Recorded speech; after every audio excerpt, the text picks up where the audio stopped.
and I'd like to welcome you all to the very, very first and historic conversation, the very, very first Speaking to Saffron. I'm so pleased that you've decided to join us, and I'd like to start by introducing my very first guest in this historic conversation, not just because it's the first Speaking to Saffron, but also because I hope that Nonkululeko and I, together on our missions, are going to awaken the whole world. And so I'd like to start by inviting you to help me welcome my very special friend and colleague and guest today, Nonkululeko Gobodo, who we've known, and I think we've known each other for about 5 years. Hey, Nonku, I didn't ask you if I'm allowed to call you that, but I hope I am. Nonku, yes. I consider you a friend, even though we've worked together. And so, yeah, I'd like to just welcome you today to talk about your passion and your dream, which is the purpose of Awakened, a new project that you started, that you're launching. I know you're writing a book, and this is where you and I share a common passion. We just, both of us, I think, want to get to the bottom of how we deal with what's going on in the world from a personal mastery point of view, from a leadership point of view. Nonku, I know you're also passionate about leadership. That's what you do for a living. And I know that you're passionate about healing people's woundings, right? And working with how we can take self-responsibility for where we're at. For those of you who are listening, Nonku and I speak often, well, not as often as we'd like, about things like why we hate, for example. And the other day we were having a conversation about some research that I've done recently around the fact that what all people who extremely hate and belong to kind of extremist groups, what they have in common is trauma. And whether we choose to admit it or not, we actually live in quite a traumatic world now. We've experienced, many of us, trauma in our pasts, in our own stories. We've experienced trauma as a country, I believe, because of our past, as a continent because of our past. And then, you know, I used to talk a lot to my great-grandmothers and grandmothers about the way women were treated. And of course, women is the big topic for Women's Month. But for me, all the time, we should be having conversations about disenfranchised people, the people that I call the ones that fall between the cracks of the system. Whoever you are, whatever your skin color or gender or race, you know, or religion or belief system or sexuality, and I think this is what you and I share as our passion. Would you agree with me, Nonku? Definitely, Saffron, definitely. So when I saw that the purpose of Awakened, this is why I just love you so much.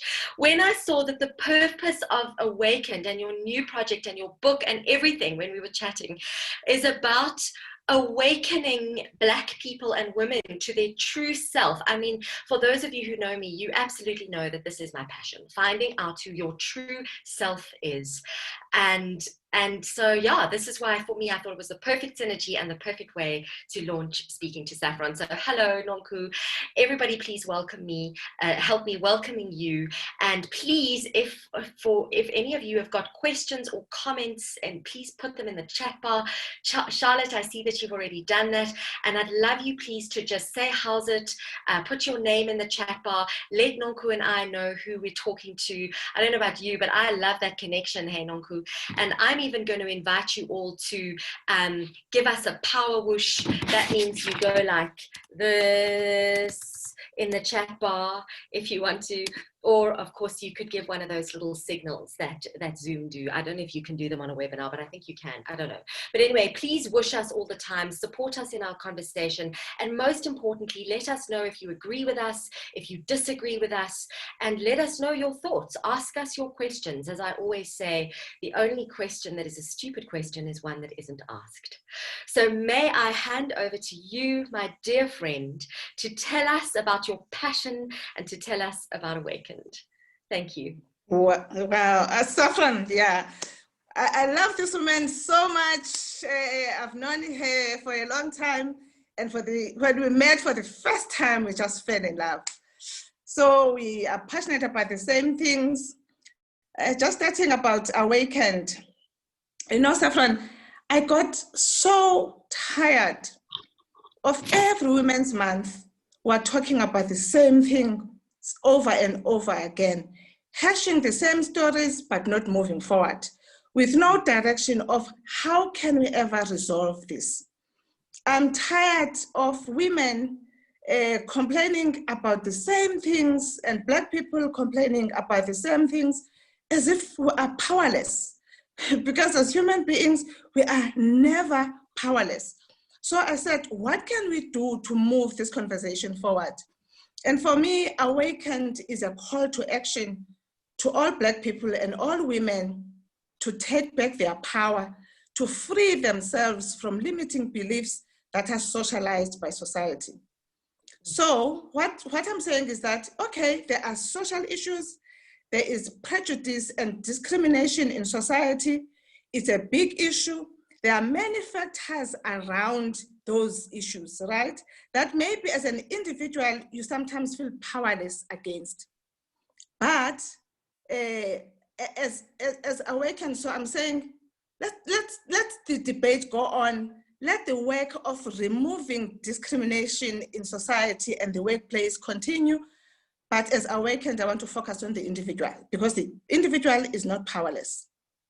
So as you know that there's been prejudice against women in every society, throughout every culture, since the beginning of time.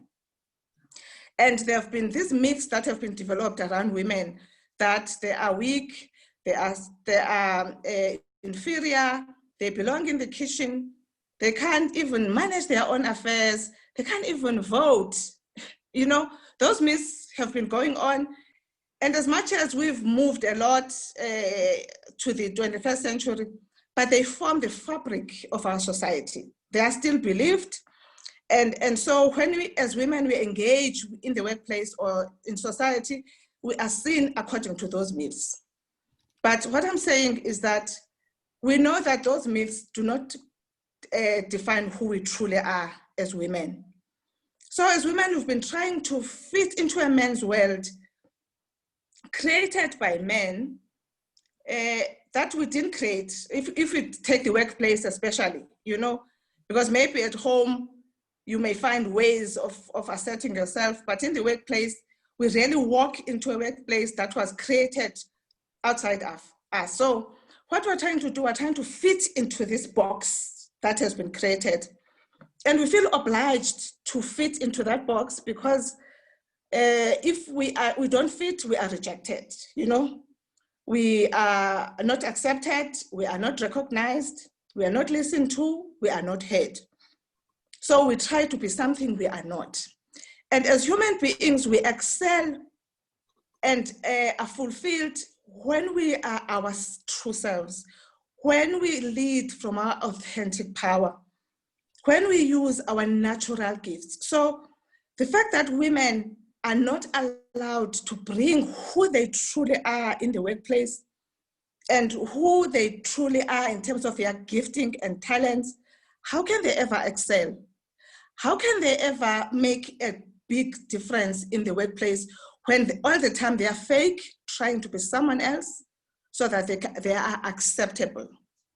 So I'm saying we are in prison that has been created by others. And we feel powerless in this prison. And because we believe that the other must change their minds about who we are, and then the problem will be solved. So we run workshops on conscious, unconscious bias, and all of those things, which those workshops must continue. You know, yes, we must actually do the work of removing discrimination. But I'm saying, women, focus on yourself, because you have the power. You know, Saffron, I had a dream once of being in prison. It was like we're in prison, but the doors were not locked. We could come in and go as we like. The police were busy doing that, not paying attention to us. So we'll go into the streets, into town, but we'd always come back to this prison. So, I mean, when I was thinking about Awaken, it was a long time ago when I had this dream.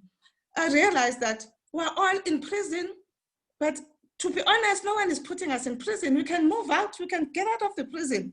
So I'm saying to women, it is time to get out of the prison. No one is putting us there. We are free to go. We are free to express who we are. And so what I'm saying then to women today is that we've been in the forefront of how we have moved to where we are now. I don't care how patriarchy's origin started. For me, the social scientists can do all of that research. The fact of the matter is that we can no longer hold on to traditions that do not serve us as a human race in the 21st century. The role of the woman, both at home and in the workplace, has changed. And society has to accept that fact. And if we're waiting for the other to change, nothing's going to happen. So women must take up the baton to change, to move society forward so that we can create spaces in the workplace and at home that now talk to who we truly are as women. Yeah, that is the essence of Awakened. Woohoo! Well, please help me giving her lots and lots and lots of power wishes. Thank you, Charlotte. I can see that you are power wishing Nonkululeko. Power wishes are like this in real life, and they look like big whooshes on the chat bar, and they just make us feel good. And by the way, they're highly addictive. So, I mean, there's just so much to what you've said, and to awaken to who we truly are. And I know you don't want lots of theory, but I am a theory girl. The thing is, the irony is that actually pre the Industrial Revolution, women were very economically empowered. Women were the advisors to the kings. In African culture, the chief's sisters would sit and consult with him around what should be done. There was none of this discrimination, lesser than, inequality, etc., etc. I mean, one of the other big factors for why we hate is this dehumanization. The minute we other, you are less than me because you are black, because you are female, because you are etc., then the minute somebody dehumanizes you in that way, your self-esteem is trashed. Yeah. And in essence, this is what you've been saying. I mean, I could talk to you for 1,000 years. One day we will write a book, I hope, together. But what you said is so totally true. I mean, we teach people how to treat us. The issue here for me, from what I've heard you say, is that it's now so historic, because it's been now generations for the last 250 years, in fact, that women and black people, let's call a spade, have this kind of almost like DNA. Now, I'm not saying that that's how you have to stay. All of us have got that. I mean, I've got Irish heritage. We could all go back into our heritage and look for the victim, you know, how we were literally discriminated against, etc., etc., and then be so traumatized by that we can't awaken to our true self, because that's what I'm hearing is the crux of the issue here for you. Yes. And I'm hearing that you're saying that you're not saying that you don't believe that all the legislative structures and social structures in place to deal with discrimination aren't important. We know they are. But what you're saying is that as individuals, we need to heal our woundings. Yes, exactly. So, I mean, as human beings, we are creatures of socialization, right? All of us are programmed by our culture without knowing. You know, so we always move from how we are socialized, right? So what I'm then saying, if then we are programmed by society, right, and our backgrounds and all of that, there must come a time when, as an individual now, you begin to find who you truly are. And some of that socialization is good. Some of that socialization that no longer defines who you truly are. And we've got to have the courage to look straight into those programs and choose the ones that define who we are and let go of those that no longer define who we truly are, right?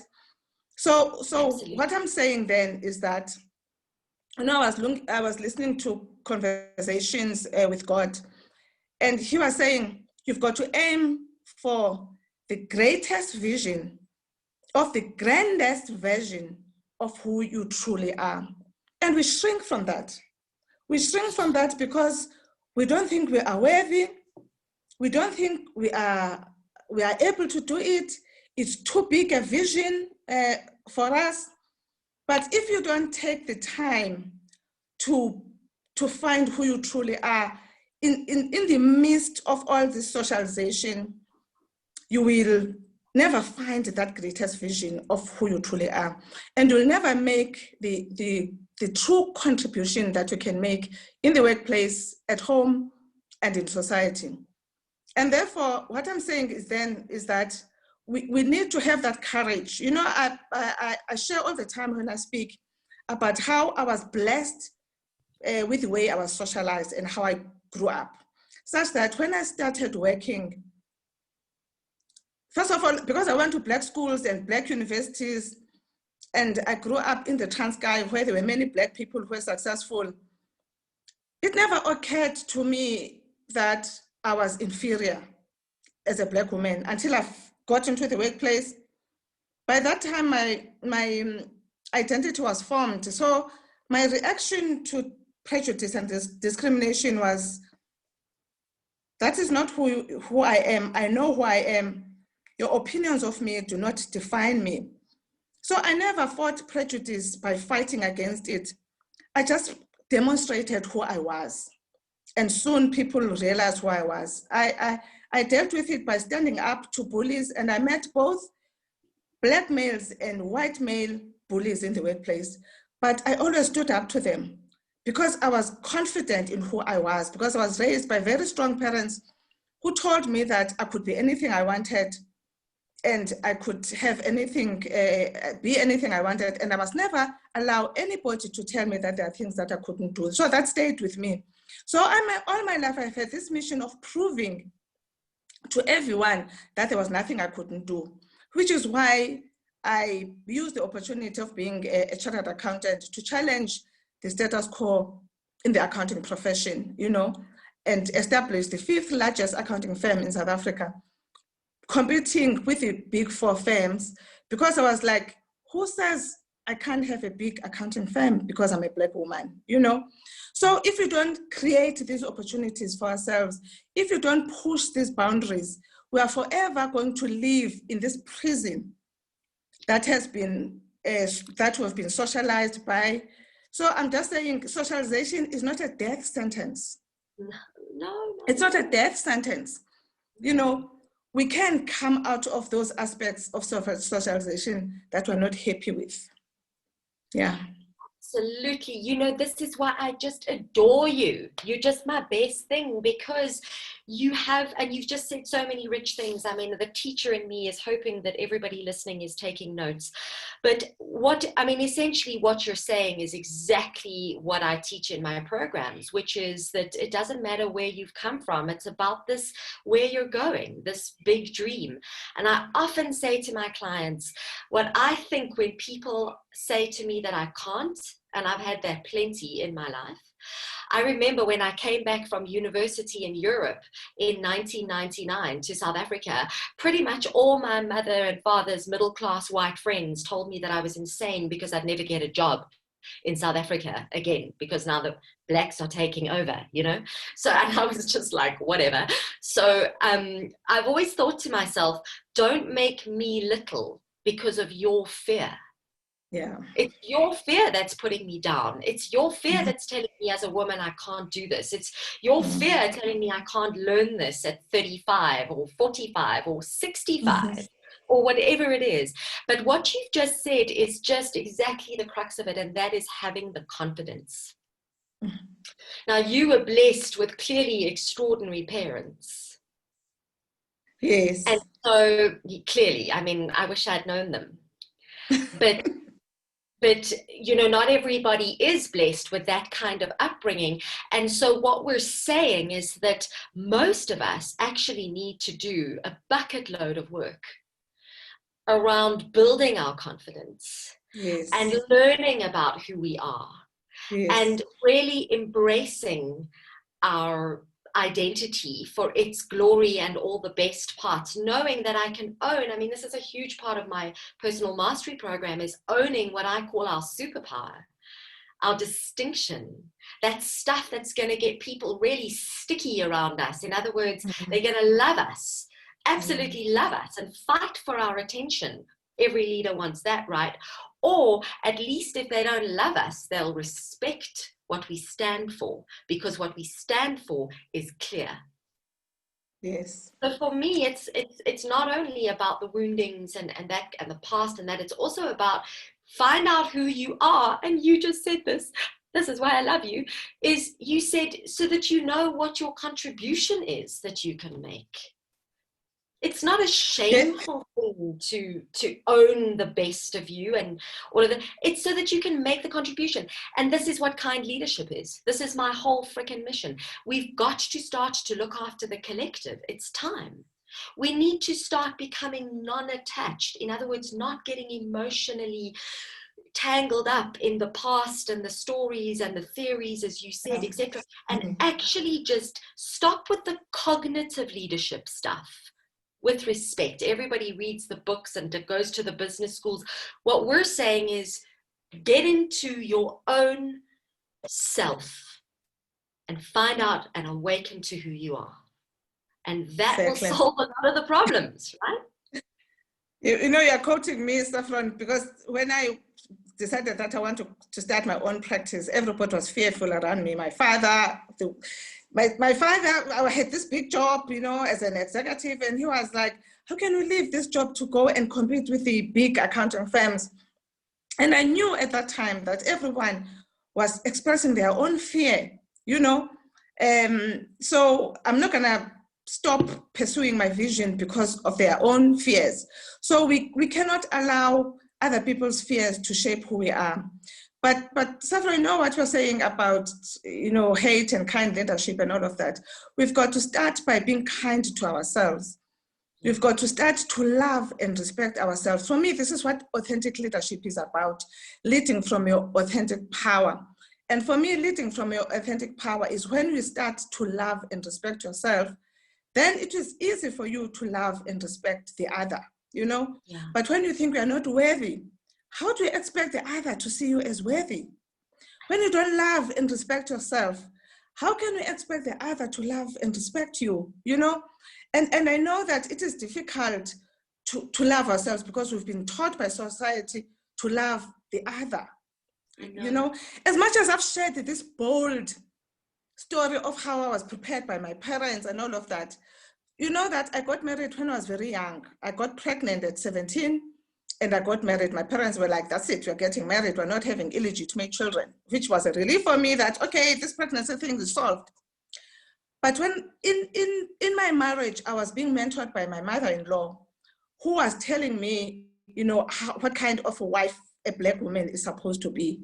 And that was about, you are here to serve your husband, your family, your children. It's not about you. Love and happiness is not part of the deal for us. This is our lot in life. And I accepted that socialization. For many years, I was trying to be what my mother-in-law was saying a woman should be. In the corporate place, I could stand up for myself, but at home, I was a traditional woman. Yes, I mean, I was not bullied by my ex or anything like that, because it never occurred to me that that was her story. That was her choice. I don't have to make it my choice. And then after 16 years, I woke up one day and I said, I'm no longer prepared to do this unhappy. I'm no longer prepared to adapt to what my mother-in-law adapted to. So that's when I decided to divorce and leave my ex-husband. So what I'm trying to say is that we do have to take the time and consciously unpack these socializations and release ourselves from those that do not speak to who we truly are. So as long as women are trying to fit into a box that is defined by someone else, whenever the world is going to continue to miss out on the powerful creatures who we are. I mean, Saffron, can you imagine? Women give birth to human beings. They are participating in the grandest, most powerful vision in the world. Is there anything more powerful than creating a human being in your womb? Nothing. But even that is belittled. We've allowed the one thing that proves how powerful we are to be belittled by society. So it's time that we put these stereotypes about women and move into who we truly are and bring who we truly are, our gifts and our talents, yes, still lovingly, yes, still compassionately, so yes, still nurturingly, because that's who we are. We want to nurture. We are powerful leaders, but we also want to nurture. And when we are authentic leaders who lead from our authentic power, can you imagine the kind of corporates we will have where people are not stressed and depressed and having anxiety, but people are affirmed, people are recognized for who they are, where we allow gifts to flourish. We will see innovation, we will see creativity in the workplace flow. Exactly. And I agree with Charlotte. Non-cool for president for sure. We're going to vote for you. Because, I mean, non-cool, we're going to have another meeting. You know, we're going to have to do this again. We've already come to the end of our 30 minutes. Can you believe it? Please put your email addresses into the chat bar if you'd like a synopsis of this conversation. If you would like to stay in touch with Nonku and I, please put your email addresses in and we will be in touch with you. But Nonku, you've said so much. I mean, there's just a couple of things. Like totally, like my personal mastery program module 4 is all about how do I communicate to other people what's important to me, because that's a crucial step in being able to build your self-esteem, because otherwise this narrative that actually belongs to other people, flip, my friend, you have pricked something in me. I mean, my narrative around where do I belong comes from my mother. She didn't mean to give me. She was an immigrant from another country. So we've all got a story. And I often say, I mean, module 4 of my personal mastery program is all about building trust. And I devote an entire part to the silence of our story and how that really can hurt us. And really, when we, you know, the more we talk about our story, the more we realize that we've got so much in common and we can love one another and share one another's pain in a healthy way. And this is the 4th practice of kind leadership. Really feel the feelings and allow them to be let go. That is equilibrium. This brings us emotional balance, which is exactly what we need to be creative and innovative and all the things we need for the future. So please watch this space, everybody. Nonku's writing a book. I think it's going to be extraordinary. I definitely think we're going to speak again because there's clearly so much to say. I think that one of the big factors that I would like to talk about perhaps another time is something that you touched on, and that is children from my perspective, not being able to have children, and how I have observed how in my journey with endometriosis, how because the medical profession is such a male-dominated profession, I was undiagnosed for 15 years. So I could have had children had these male doctors, sorry to say, but that's my belief, paid more attention and stopped just telling me that I was being ridiculous and being a woman and being too emotional when I could hardly walk with the pain. So that was another thing that you really touched on. I think we'll have to have another conversation about that. So hopefully, my darling friend, this is the beginning of many. How do you feel about that? You and I. Great. Great, Charlotte. Awesome. Sorry, great. And Fiona, Charlotte, all of you, Roxanne, let us know if you want to speak to us again. Give us a power whoosh. Say thank you in the chat bar. Give us your email address. We'll definitely put you on the guest list for the next conversation with Nonku. And please, please, please spread the word about Awakened, about Nonkululeko's work. As you can hear, she's just got such experience. You are a pioneer. You are an inspiration to us women. I love you. I think you should run for president. And I agree with you that if people like you were in positions of decision making and empowerment, we would have much, much healthier organizations and communities. So I thank you, my friend, and we'll chat to you soon. Thank you, Saffron, and all the best, and I love you so much. I love you too. Bye, everyone. Thank you for listening to us. Thanks, everybody, and spread the word. We're forming a tribe. Thank you, sweetheart. Bye. Bye. Bye. Bye. Okay. Just gonna...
Hello. How did that go? You're such a superstar. Oh my gosh, that was amazing. Did you enjoy that?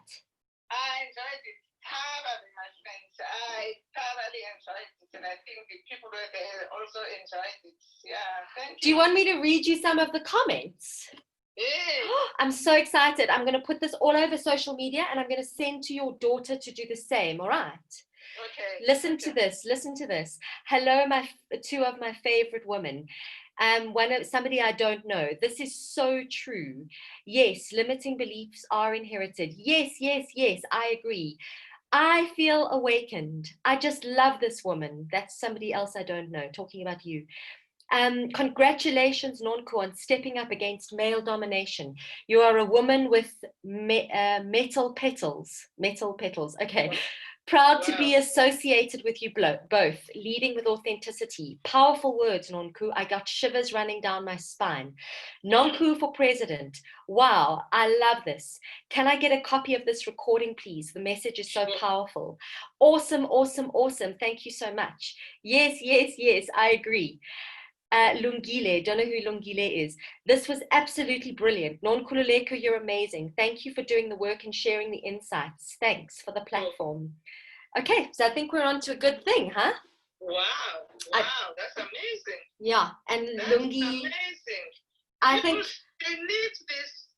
Saffron, it's a good thing you've opened this platform. Yeah. People need this. They need to be released. Absolutely. You know what? My mother and I were talking about it. Next time my mom comes to South Africa, you must meet her. She's such an amazing woman. Yeah, please make sure I meet her. Yeah, and you know why? I also feel so passionate because my dad used to clap her. So she's got no self-esteem, none. And it really hurts me because she's so amazing.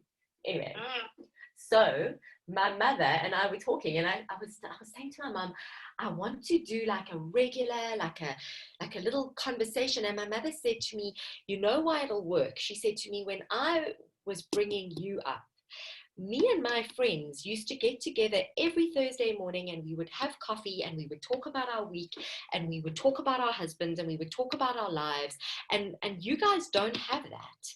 And she said, I think if you can create a platform with other intelligent people, and you listen, you give it to them free, and you stream, people will then go, I want to tune in at 11 o'clock every second Friday. I want to make sure that whoever she's talking to, I know I'm going to learn something from them. And then I think also, you know how like to have regular guests is really nice, because then people are going to be like, listen, I've heard this woman before. She's completely amazing. Like, you've got to tune in. Like, it doesn't matter what else you've got planned. Like, don't book a meeting at that time. That's what my ultimate goal is, basically. And what I'm going to start doing is sharing this kind of feedback so that people go, geez, okay, flip, maybe I missed something there. Yeah. Because I have to say to you that the participation was only, I think, 9 people. So it wasn't huge at all. And what I am looking to do is just change the format into a podcast format, because I think people love podcasts because they can sit at their desk and just listen to something while they're working at their computer and stuff like that. So I think that's what we're going to maybe try to do. And then eventually what I want to do is ask my guests to pick a song that they love. And then I like play the song at the end of the interview, just like a radio station. Yeah. Yeah. Okay. But I mean, you must never, you know, I have this strong belief that you must never despise small beginnings, because you know, you have to start somewhere. Those 9, you don't know who they're gonna tell. 100%. Well, I'm never moved by how many people are there. The message is being, you know, is being pronounced on the app, and people are beginning to listen. Saffron, we're here to change the world, my dear, and that's exactly what we're doing. My darling. But surely we are changing the world. I could not agree. For me, each person who gets healed, each person who gets free. Oh, totally. Totally. I mean, like Fiona. Fiona is an endometriosis sufferer. Like, if your words could like help her or change her thinking today or make her live another day differently, it's going to be totally different for everybody that she knows. Wow. Yeah. Wow. Yeah. I'm so excited. I think that wonderful. I am so excited. I think we can make this a regular thing. What do you think? You know, I don't promise anything right now. Remember, I'm shaping this thing. I still have all my other responsibilities. So I just still need to be clear. How do I want to? Because it's just formulating it all the time. So yeah. No, totally. From time to time, but in terms of the future, my future is so fluid right now. It's changing every day. I know. All of us. As this message is getting out, people are really getting excited about it. Yeah. So I don't know where it's taking me. I can actually just see myself spending more and more time on Awaken. Yeah. I can see that. Well, I think it's the right way to spend your time, personally. Awesome. Lovely. Thank you so much. It's also good to test with other people, how is it landing, you know? Because when you come with something new, you don't know